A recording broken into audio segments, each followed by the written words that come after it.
It hasn't even been 48 hours, folks. 48 hours, and the billionaires, the hedge fund titans, the business owners who have kept New York's economy alive, they're already running for the exits. What happened? Well, Zoran Mamdani happened, the socialist darling of the radical left, just dropped what hedge fund legend Cliff Asness is calling a hydrogen bomb on the city's economy. This is a rent scheme that is so reckless, it is sending shockwaves through Wall Street and straight on down Park Avenue. Folks, phones at luxury real estate offices are melting down. Moving trucks are double parked in front of penthouses.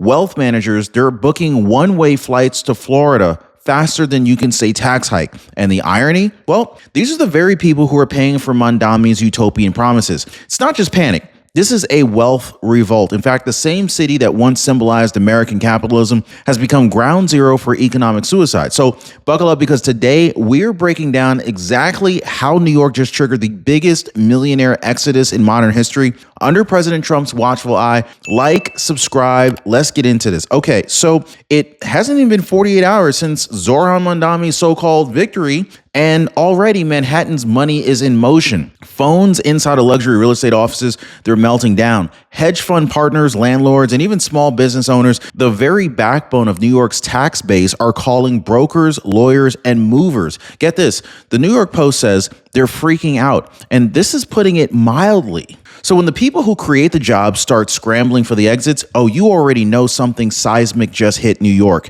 And the White House, President Trump's White House, has already taken notice. In a statement that just dropped this morning, officials said states must compete for investment, not chase it away. Not so subtle reminder that America under President Trump is open for business. But New York? Well, New York is sprinting in the opposite direction. I mean, you can already feel the disbelief that's pulsing through Wall Street. Decades of economic dominance, and now, under Mamdani's socialist banner, the financial capital of the world, it's about to torch its own empire. The panic isn't theoretical anymore. It is measurable, it is visible, and it's spreading fast. So then came the phrase that detonated across every trading floor: a hydrogen bomb. This is how billionaire investor Cliff Asness, founder of AQR Capital, described Mamdani's rent freeze plan, policy that was just so extreme, it instantly vaporized confidence in New York's markets. So within hours, Asness's comments went viral on X, completely igniting a firestorm of disbelief among fund managers,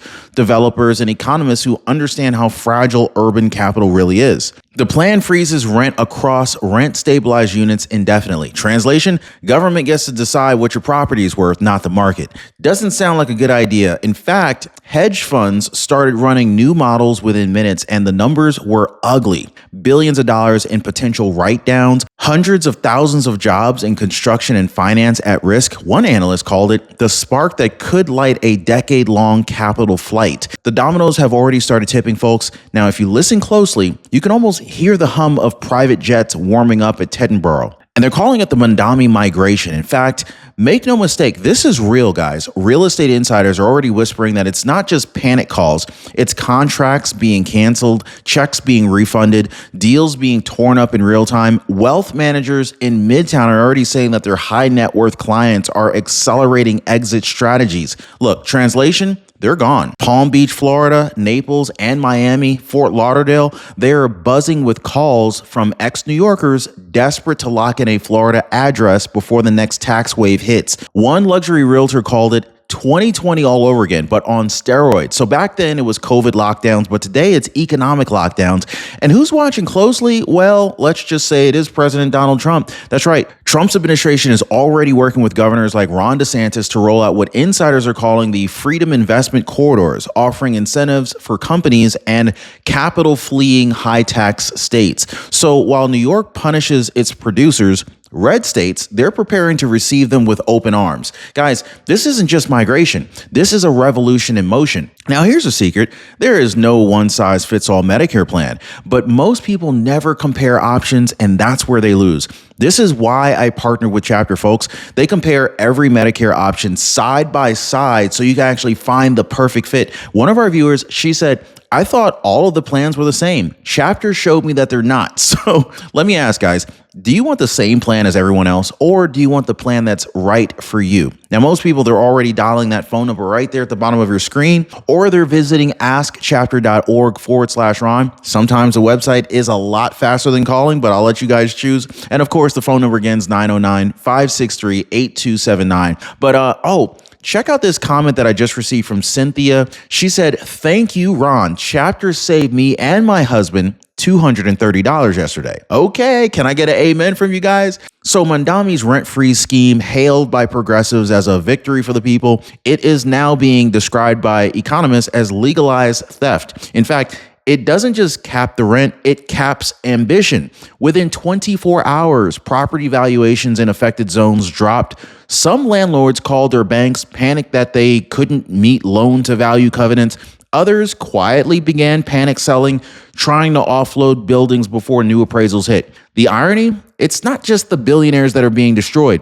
It's the small landlords. It's the retirees, the teachers who invested in duplexes for retirement income. So analysts warned years ago, you can't stabilize rent without destabilizing investment. And sure enough, look, financing is already freezing up. Developers are pulling back. Construction firms are shelving new projects, and lenders, they're whispering risk reevaluation. This isn't housing justice, folks. This is a confidence crisis. And as confidence goes, so does the economy. Mamdani, he may have promised stability, but what he delivered is a slow motion collapse. This is deja vu, New York City. You guys remember 2020 under Cuomo and de Blasio, the lockdowns, the boarded up storefronts, the endless DEI mandates? Yeah, definitely deja vu in New York. You see, back then, hundreds of thousands fled New York. Seriously, ask anyone who lives in the southern states, specifically Florida, how many people went from New York to Florida. That's part of why real estate prices went through the roof down there, but that's a whole nother story for another day. So under Mamdani, the same movie is playing again.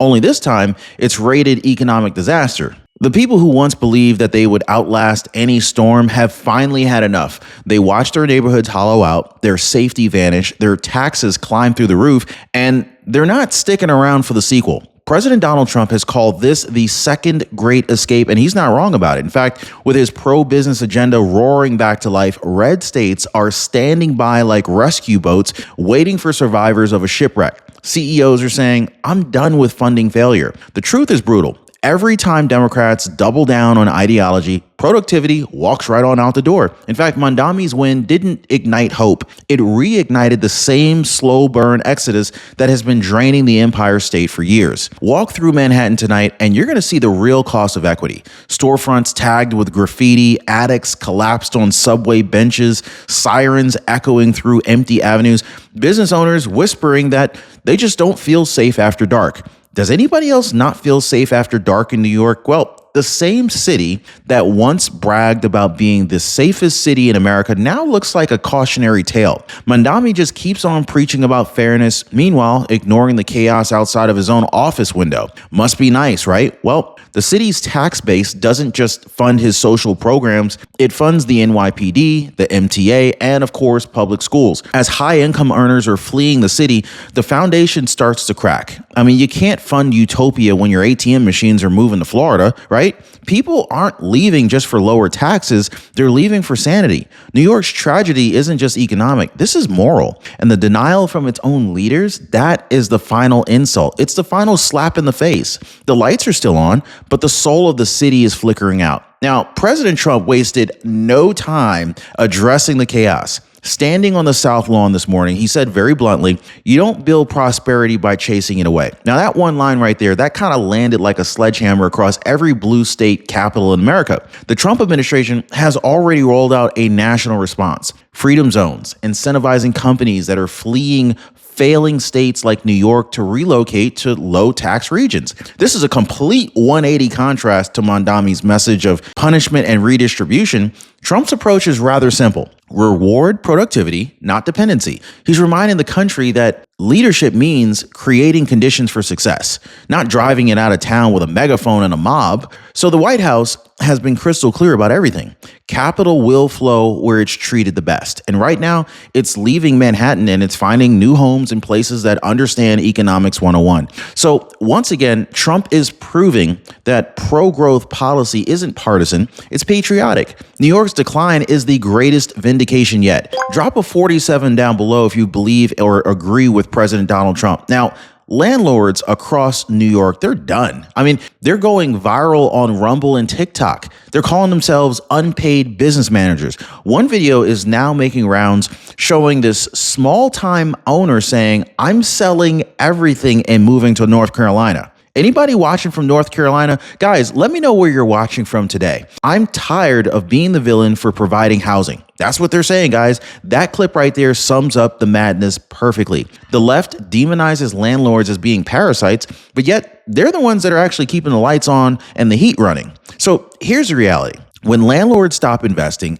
buildings decay, neighborhoods collapse, they start looking like crap, and rents eventually skyrocket. I mean, you can't freeze rent while heating inflation up. This is clearly a recipe for disaster. So even Wall Street economists are saying it out loud. New York has declared war on math itself. And the saddest part, the people cheering the loudest for free housing, they're going to be the first to suffer when nobody's left to maintain it. Now, that's not compassion. This is clearly delusion dressed up as progress. Now, you work hard for your money, right? You save, you plan, and you hope that the system holds together. But ask yourself honestly, who's really in control? Is it you or is it really the Fed? Now, that question alone is exactly why I partner with Noble Gold Investments, because they're not about speculation. They're about empowerment. They help Americans protect what they've earned with physical gold and silver. This is actual wealth you can see, touch, and hold in your name. So when people take that step, they feel something that they haven't felt in years. Control. So this is why most people right now are calling Noble Gold at the phone number right there at the bottom of your screen at 877-646-5347, or they're visiting RonYatesGold.com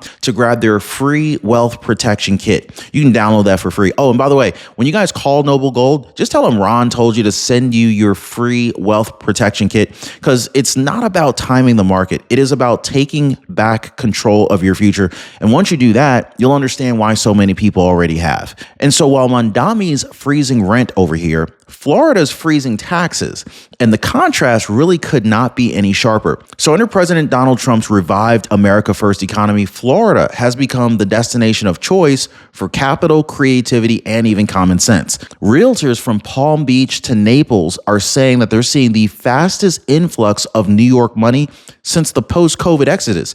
Developers who once called Manhattan home base, they're now bragging about zero state income tax, pro-growth zoning, and real freedom to operate. Even corporate leaders are taking sides. Look, even former Manhattan CEOs are publicly praising Trump's Freedom Zone initiative, calling it the lifeboat for the working wealthy. Meanwhile, Florida realtors, they are trolling New York in full-page ads reading, "Bring your business, leave your state tax behind." Oh my God, it is so funny. You can really feel the resentment and anger boiling over among those who are still trapped in the blue state grind. These are people who love New York, but they just can't justify funding its self-inflicted decline. And the message is clear. Go where your success is celebrated, not condemned. Hey, this is coming from an actual New Yorker. I grew up in New York myself, and I just couldn't take it. The math ain't mathing up there. And so here comes the fallout, guys. Fiscal watchdogs are already warning. New York could lose billions of dollars in income tax revenue by spring. The math is brutal. So when your top 1% of earners contribute half of your tax base, even a small migration becomes a massive fiscal earthquake. Fewer millionaires means fewer teachers, fewer cops, fewer city repairs, fewer everything. The irony? Mamdani's welfare expansion depends entirely on the same taxpayers that he's driving out the door. Economists call it a death spiral. The city raises taxes to plug the hole, which ends up driving more people away, which makes the hole even bigger. Rinse, repeat, collapse. That's what's happening right now. Infrastructure crumbles, schools face cuts, and the politicians that are responsible for this mess, they pretend that they're fighting for equity, but the truth is you just can't fund fairness when your financiers have fled. This is how empires fall, not with explosions, but with slow, stupid policy that eats the foundation from within. And so now comes the part that pretty much no one's ready to talk about. The middle class is getting crushed. The elites will move, the poor will stay, but the middle, like the nurses, the small landlords, the freelancers, they're the ones that are left paying the tab for Mamdani's revolution. Renters are cheering, they're cheering for the rent freeze like it's free money, but they're not realizing that their buildings will soon rot. Their heating bills will rise, and their landlords, many of whom are just average working families, they're going to lose everything. So New York's war on wealth has morphed into a war on reality. Too rich for help, but you're too poor to escape. This is what one caller called and told a local radio show this week. This is the sound of a city collapsing inward. The very voters who wanted fairness are now realizing that they voted for failure. And so what Mamdani promised as equity is turning into equality of misery. And make no mistake, the middle class is the casualty in this whole ideological crossfire.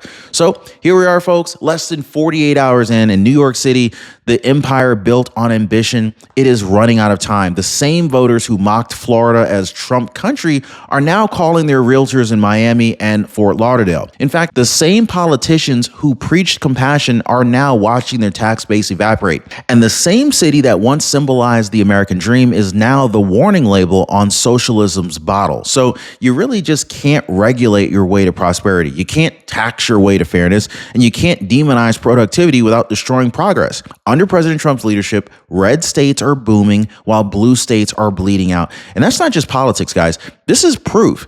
When you attack the people who build, the whole system collapses. Zoran Mamdani, he may have just lit the fuse, but New Yorkers, they've handed him the match. The lesson? Never confuse compassion with competence, because once the money leaves, the city follows. Now, if you found this breakdown today eye-opening, please make sure to like and share and subscribe. It really helps us out against the YouTube algorithm. Comment down below, do you think Mamdani's policies are the final nail in the New York City's coffin? Or can the Empire State, the Big Apple, still turn it around under President Trump's America First economy? Either way, one thing is crystal clear. The flight has already begun, and this time, there ain't no turning back. Hey, by the way, guys, if you're one of the real ones who really enjoy what we do here on the channel, you've got to check out the Inner Circle. This is where our true supporters get exclusive access to content that I just can't share here, completely commercial free.